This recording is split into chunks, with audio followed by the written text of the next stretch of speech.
Well, thank you for coming along. What do people say when you introduce yourself as a poet? Well, I'm often very wary of introducing myself as a poet. For example, if I was pulled over by a policeman and he asked, you know, to look at my driver's licence or whatever, and it came up in the conversation, he asked what I was, I certainly wouldn't say a poet, or I think I'd be breathalyzed. I'd probably be pompous and say I was a university lecturer. And if I was a gamer, I'd say I was a writer, which could be philosophy, novels, things that people take seriously, political science, but certainly not poetry. I think because it has an image of fecklessness and bohemia and irrelevance. I mean, you're either seen as some sort of object of high culture or a rat bag. Or maybe someone who should be dying of consumption in a garret somewhere. Yeah. Do you have to have a tragic life to be a poet, do you think? Well, it helps. Details. It looks good on the back of your book, particularly if you die under 40. I've only got a little way to go, so, you know, that'll have to be arranged. I was once described on the front page of the Herald down in Sydney in column 8 as not being at all a consumptive poet. I don't know if that meant I needed to lose a few kilos or whether it meant I had a really good colour. No, I think just nicely robust, I think, very and healthy. It's interesting about, on a more serious note, they did a study in England on the medical history of poets and found that an extraordinary number of poets have suffered from manic depression and fill up mental hospitals. I don't know if it's because poets enjoy dominating therapy group sessions and inflicting their poems on these involuntary audiences. I'm so glad to catch you in an up mood. That's great. Oh, yeah. About time we heard one of your poems. OK, this is very grim. OK, this is in a down mood when I wasn't drinking champagne in the green room. Actually, this is a poem that I actually asked you to read because I think it's a lovely request. one. A request, this is. Yeah, and a wee ad. This is from my book, Driving Too Fast. Yes. This is called When Desire's Gone. It's not necessarily a long blank night when desire's gone. There's still old love hanging around like a forgotten dressing gown. There's still television, favourite meals and chat and memory when desire's gone. But you reach for a book instead of your lover's hand. Your mood is cosy, not tremulous.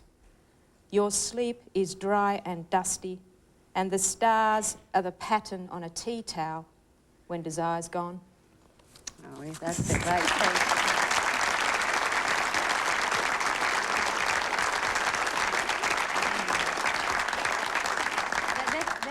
That's a really lovely piece. I mean, that's not elitist either. I mean, a lot of people think that poetry is a very elitist area.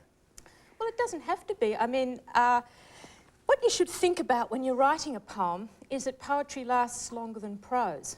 It's got a shelf life, if it's good, of about 2,000 years. But it should be potent. It should have some kind of electricity. It's the most concentrated and beautiful use of language. And I think that's the main thing that you should think about. And it's still very much alive too, because you're a performance poet. That's Can you right. explain for people what that means? Well, I mean, strictly speaking, there is a genre of poetry called performance poetry, and these are poets who write particularly for performance and mainly performance. I mean, I write to publish, but I enjoy performing my poems. So you might say I'm a performance poet with a small p. I don't want to have some of my comrades in that particular area. Oh, you're treading very carefully here. Yes. The poetry scene's a pretty bitchy one, is it? Well, it's a small one, and it's always been traditionally very poisonous. There's a lot of internecine fighting amongst poets. I mean, nobody takes us seriously, but we take ourselves seriously. I see. Do you get heckled though, the way I do? No, I think people I don't know if they're asleep or too intimidated. No, I don't get heckled. I've never been heckled yet. I mean, there's always a first time. Oh, right. What use is poetry to us these days in the 90s when we have jingles and we have novels and TV? I mean, where does poetry fit in? Well, I think this is a big and pertinent question to me because it's my profession, so it's not just an academic one. People seem to have, despite their fear of poetry, which I think is instilled at school because it's compulsory and it's usually boring, have a tremendous yearning for poetry. I think it answers deep emotional needs, and also I think it answers deep language needs too. You know, the thrill you get listening to jazz improvisation is the same. It's a similar thrill you get to seeing what amazing, and listening to an amazing virtuoso poem. People turn to poetry when they're in trouble, when they're in love, and people turn to poetry often when they're in grief.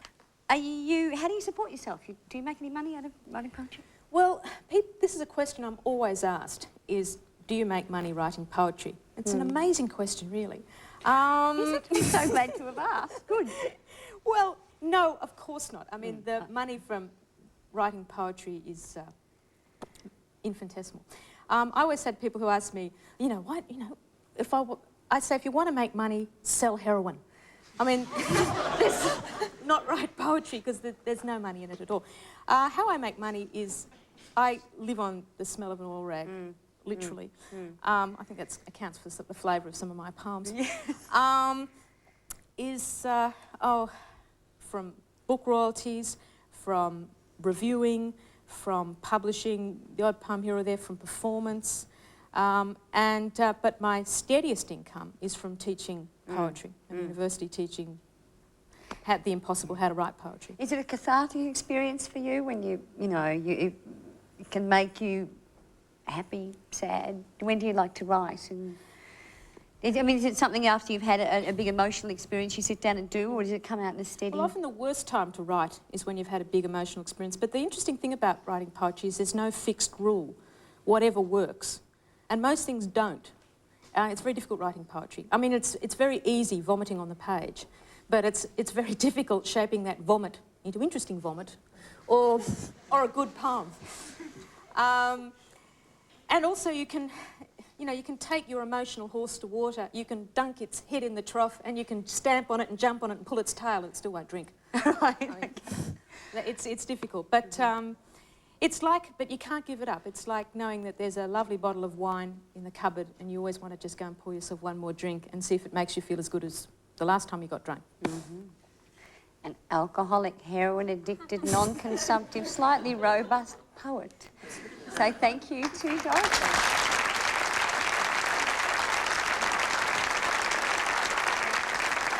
Well, the person that I'd like